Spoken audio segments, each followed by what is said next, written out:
Bonjour à tous, dans mes 4 vérités, je reçois Richard Blais, président de la DLC, entendez, Démocratie pour la liberté et la cohésion. Richard Blais est aussi le fondateur du PAP, entendez, Panafricanisme agissant pour le peuple.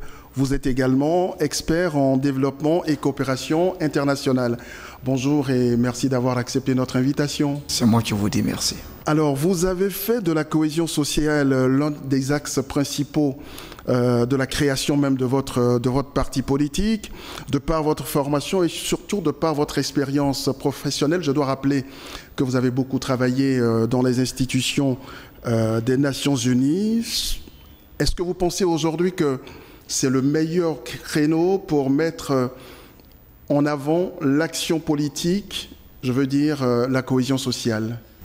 Pour répondre directement à votre question, je dois dire que la cohésion sociale, si vous voulez, c'est l'ingrédient qui ne doit pas manquer dans la sauce. C'est-à-dire? C'est-à-dire purement et simplement, c'est ce qu'il faut. C'est l'essentiel. C'est l'essentiel. Si vous voulez, c'est la racine principale pour qu'une nation puisse ici dans le Conseil des Nations. Alors, est-ce qu'on doit parler de cohésion sociale? Est-ce qu'on doit parler de réconciliation nationale? L'un mis dans l'autre. Parler de cohésion sociale, c'est aussi parler de réconciliation nationale. Parce que s'il n'y a pas de réconciliation nationale, c'est qu'il n'y a pas de cohésion sociale. Donc nous devons mettre les deux ensemble et puis en parler. Voilà. Est-ce que jusqu'ici, vous avez l'impression qu'on a posé le bon diagnostic en termes de réconciliation nationale en Côte d'Ivoire après toutes ces années de crise que le pays a connues? Alors, cher monsieur, moi je voudrais vous dire non. Pourquoi? Non. Pourquoi et comment? Parce que pour parler de cohésion sociale aujourd'hui, vous voyez, il aurait fallu qu'on fasse, qu'on remonte un peu dans le bas, c'est-à-dire à partir de 2002. Mais très rapidement, on va le faire. À partir de 2002, nous avons eu deux factions qui se sont affrontées. Et après les élections présidentielles de 2010, je crois bien, il y a l'un qui a été vaincu.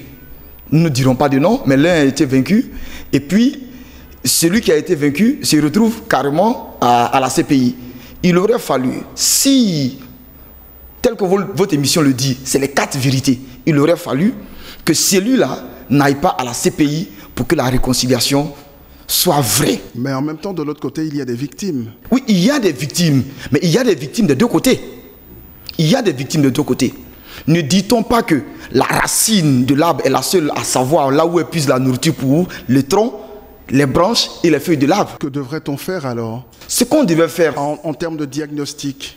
En termes de diagnostic, il fallait simplement ramener. Je vous le dis, certainement un jour vous le direz, il faut ramener celui qui est à la CPI.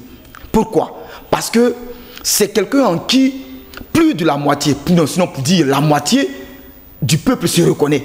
Et tant que celui-là ne viendra pas, alors cette réconciliation dont on est en train de parler aujourd'hui ne verra pas le jour, cher monsieur.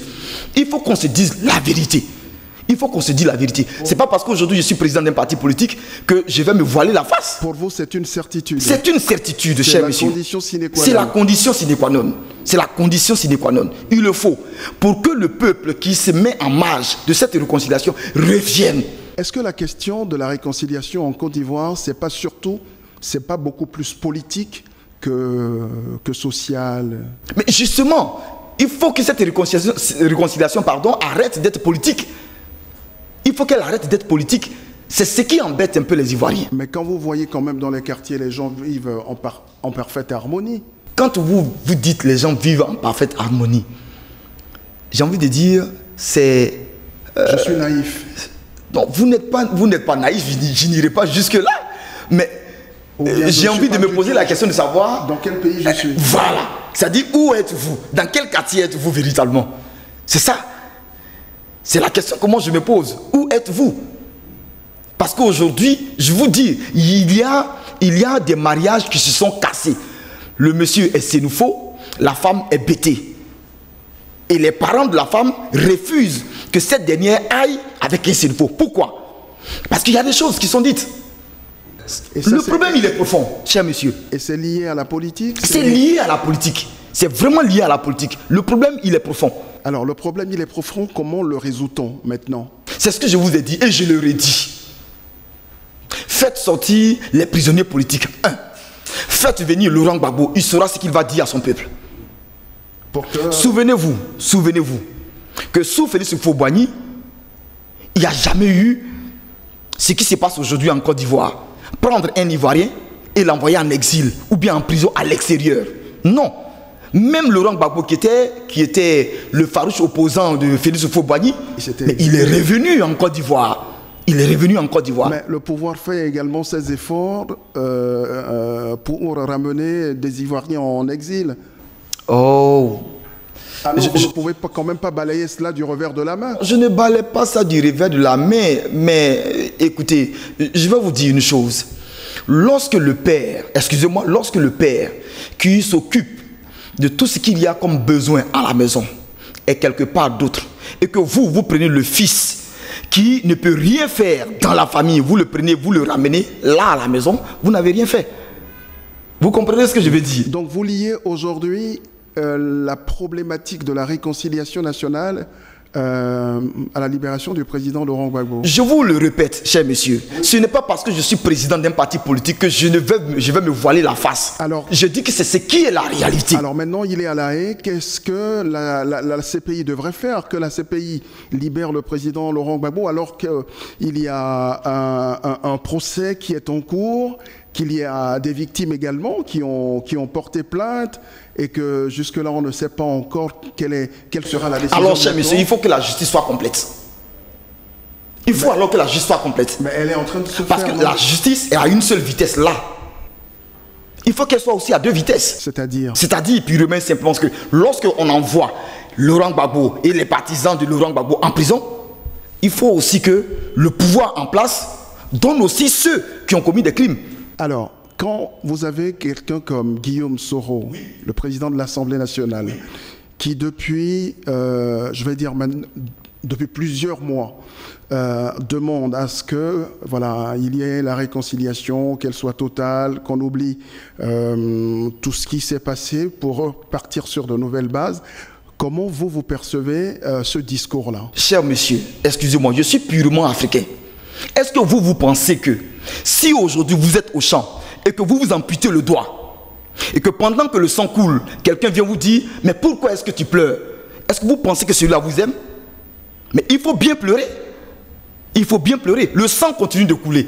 C'est ce que moi j'ai tenté de vous expliquer. On ne dit pas la vérité aux Ivoiriens. Le sang continue de couler. Et tant que cette hémorragie ne s'arrête pas, ce sera difficile pour la Côte d'Ivoire. Vous n'avez pas beaucoup d'espoir? Je n'ai pas beaucoup d'espoir. C'est-à-dire, pourquoi? Je n'ai pas beaucoup d'espoir tant que la justice est à une seule vitesse.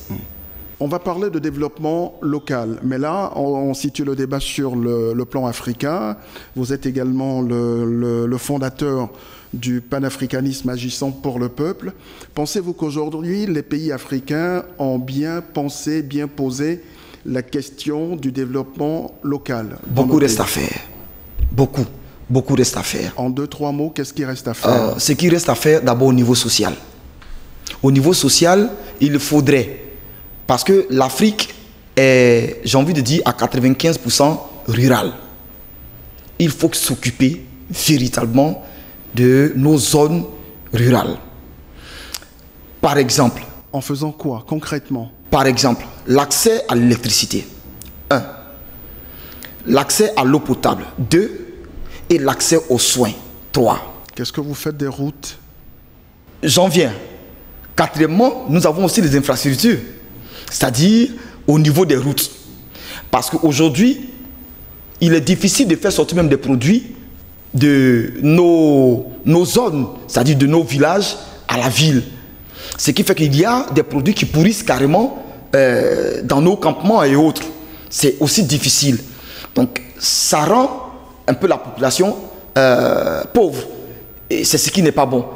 En 2-3 mots, si je peux dire quelque chose, c'est ce qu'il faut vraiment développer dans nos zones rurales. Et puis, ce que je voulais dire, lorsque on permet aux zones rurales d'avoir de l'électricité, il faut leur permettre, C'est-à-dire le gouvernement doit pouvoir amortir cela. C'est-à-dire l'augmentation de l'électricité n'arrange pas véritablement la population. Sinon, nous reviendrons à l'époque des lampes tempêtes. C'est ça, aujourd'hui. Voilà. Donc, il faut revoir tout ça. Alors, quand je dis nous ne développons pas bien les réflexes du développement, c'est-à-dire quoi? Être à l'heure, être organisé, être bien planifié, ce sont des réflexes de développement. Mais l'Africain ne l'a pas, n'a pas encore ces réflexes-là. Est-ce que c'est pas handicapant pour des peuples qui veulent se développer, pardon? Je pense que ce n'est pas cela l'essentiel. Ça, c'est mon avis. L'organisation, la planification, le sens de l'organisation, de la planification. Mais pour qu'on ait la planification, l'organisation, il faudrait bien que nos zones, je vous ai dit tout à l'heure que l'Afrique est à 95% rurale. Mon père, il n'est pas allé à l'école. Il est cultivateur. C'est un exemple que je prends. Mais c'est lui là, je veux dire, il a sa manière de vivre au village. Il a sa manière de vivre au village. Et donc, chez eux, l'essentiel, ce n'est pas d'abord la planification et autres. Ce qu'aujourd'hui le villageois recherche, c'est d'arriver à se soigner, d'arriver à manger à sa faim et d'arriver à scolariser les enfants qu'il a. Est-ce que ça, c'est atteint? Une fois que cela est atteint, à partir de ce moment-là, on rentre dans une autre sphère. Voilà, du minimum social. Mais si le minimum social n'est pas atteint en Côte d'Ivoire ou en Afrique, parce que vous allez, ce que je suis en train de vous dire, vous allez au Togo, c'est la même chose. Vous allez au Ghana, c'est la même chose. Vous allez au Bénin, c'est la même chose. Le Bénin que je connais bien même d'ailleurs, depuis Parakou, à Kpakpa Centre, jusqu'à la frontière du Bénin et du Nigeria. Un pays que j'aime bien. Très voilà. Bien. Deux, trois mots.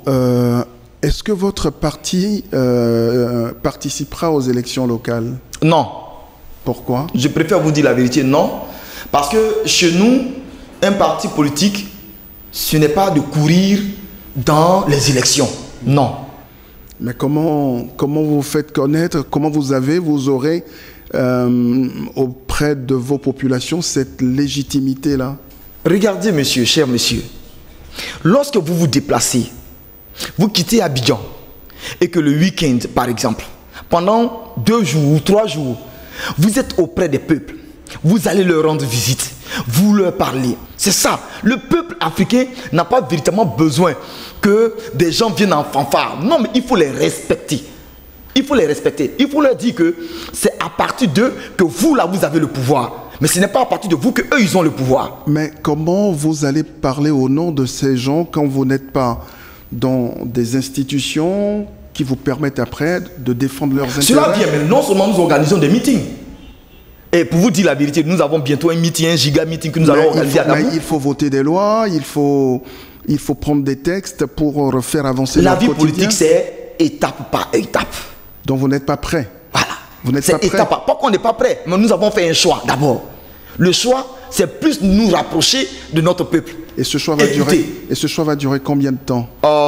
Nous avons déjà été candidats aux élections législatives. Et ça nous avons perdu. Ça n'a pas marché. Nous avons perdu. Et ça, nous ne regrettons pas parce que nous avons appris beaucoup de choses. Et nous pensons que nous allons encore avoir du temps pour nous représenter aux élections. À des élections, bien sûr.